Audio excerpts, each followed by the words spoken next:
भारत की बढ़ती ताकत के साथ बढ़ रही जिम्मेदारी। G20 के बाद GPAI की मिली अध्यक्षता। दुनिया के सिर चढ़कर बोल रहा भारत का जादू। चीन पाकिस्तान जलकर हो रहे हैं राख।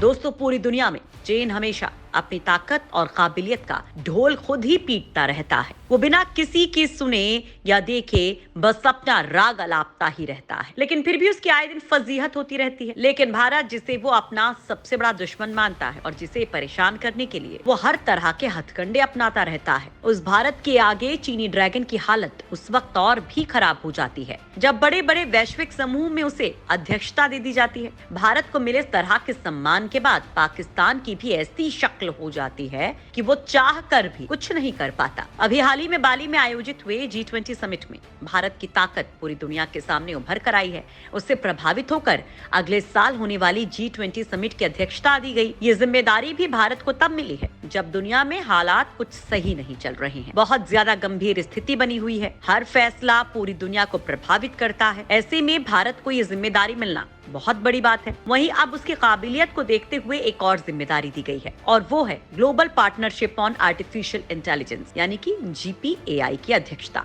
जी हाँ दोस्तों, ये पद मिलने से भारत की छवि और भी दमदार हो गई है, लेकिन साथ ही उसके दुश्मनों की हवा भी निकल गई है। आखिर क्या है ये GPAI? क्यों इसकी अध्यक्षता मिलना भारत के लिए है बहुत अहम कदम? क्यों पूरी दुनिया में बाकी देशों को छोड़कर भारत को ही चुना गया? ये सब जानेंगे हम इस वीडियो में, तो आप ये वीडियो अंत तक जरूर देखिएगा। दोस्तों, अभी जो दुनिया के हालात बने हुए हैं वहाँ हर कदम बहुत महत्वपूर्ण है। फिर चाहे बात यूक्रेन रूस युद्ध में रूस पर लगाए गए प्रतिबंध की हो या फिर आपसी संबंधों के सही बनाने के लिए हाल ही में बाली में किए गए G20 समिट की, इन सभी के दौरान वही फैसले लिए गए जो दुनिया के लिए सही हैं। G20 के अगले साल होने वाली समिट की अध्यक्षता भारत को मिलना वाकई में उसकी ताकत को दर्शाता है। वहीं कुछ दिनों के बाद ही GPAI की जिम्मेदारी भी भारत के कंधों पर डाल दी गई है, जो इसके लिए बहुत गर्व की बात है। भारत को ये जिम्मेदारी 25 से ज्यादा देशों ने 2/3 से भी ज्यादा समर्थन देकर सौंपा है। इससे पहले इसकी अध्यक्षता फ्रांस के पास थी। ये जिम्मेदारी मिलने से भारत को क्या फायदा मिलेगा, इसके बारे में तो हम जानेंगे, लेकिन उससे पहले जान लेते हैं कि ये होता क्या है।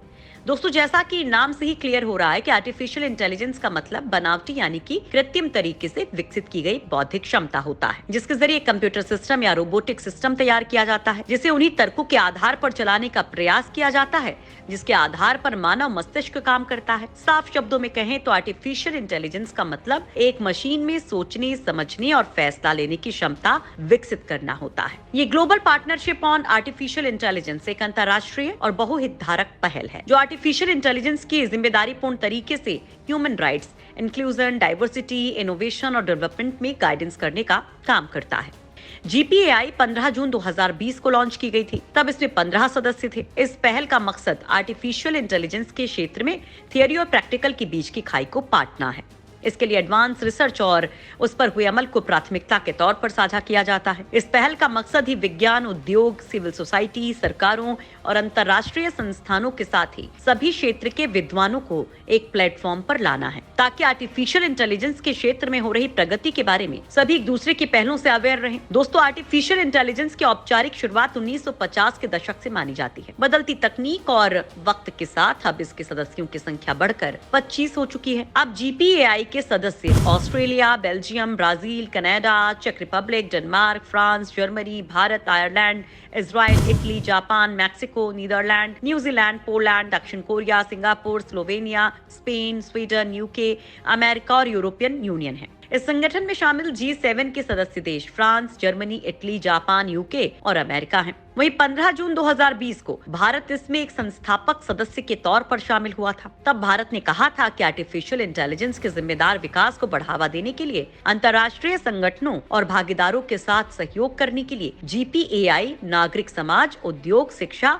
और सरकार के विशेषज्ञों को एक साथ लाएगा। वहीं नीति आयोग ने कहा था कि अगर भारत में सही ढंग से AI अपनाया गया तो इसके प्रभाव स्वरूप साल 2035 तक अर्थव्यवस्था के सकल मूल्य वर्धन में 15% की वृद्धि होगी। दोस्तों, global partnership on artificial intelligence का तीसरा वार्षिक सम्मेलन जापान की राजधानी टोक्यो में शुरू हुआ है। पहले दिन ही साल 2022-23 के लिए भारत को इसकी अध्यक्षता मिल रही है। अभी तक फ्रांस इसकी अगुवाई कर रहा था। Bharat global partnership on artificial intelligence का संस्थापक सदस्य है। इस सम्मेलन में भारत की ओर से रिप्रेजेंटेशन केंद्रीय इलेक्ट्रॉनिक्स एंड टेक्नोलॉजी राज्य मंत्री राजीव चंद्रशेखर ने की। आपको बता दें कि global partnership on artificial intelligence का उद्घाटन सत्र 3 और 4 दिसंबर 2020 को कनाडा के मॉन्ट्रियल में आयोजित हुआ था। 11 और 12 नवंबर 2021 को दूसरा सत्र पेरिस में आयोजित किया गया था। इस ग्रुप के अभी 2 ऑफिस हैं, जो इन्हीं दोनों शहरों में हैं। वहीं अब तीसरा सम्मेलन टोक्यो में हुआ है। टोक्यो पहला एशियाई देश है जहां global partnership on artificial intelligence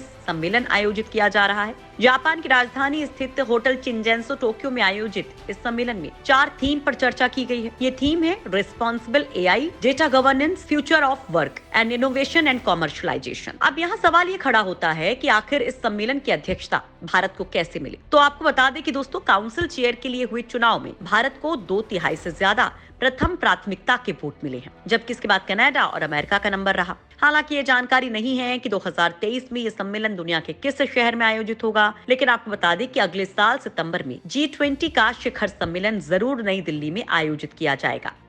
Bharat के बढ़ते प्रभाव का फैन हुआ व्हाइट हाउस। भारत की तारीफ में पढ़े कसीदे। प्रधानमंत्री नरेंद्र मोदी की जमकर की तारीफ। दोस्तों, भारत अब तेजी से बदल रहा है। उसकी ताकत में लगातार इजाफा हो रहा है।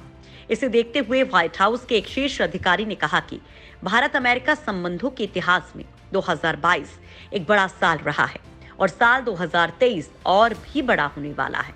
प्रधान उपराष्ट्रीय सुरक्षा सलाहकार जॉन फाइनर ने हाल ही में संपन्न G20 शिखर सम्मेलन के दौरान आम सहमति बनाने में महत्वपूर्ण भूमिका निभाने के लिए भी प्रधानमंत्री नरेंद्र मोदी की तारीफ की।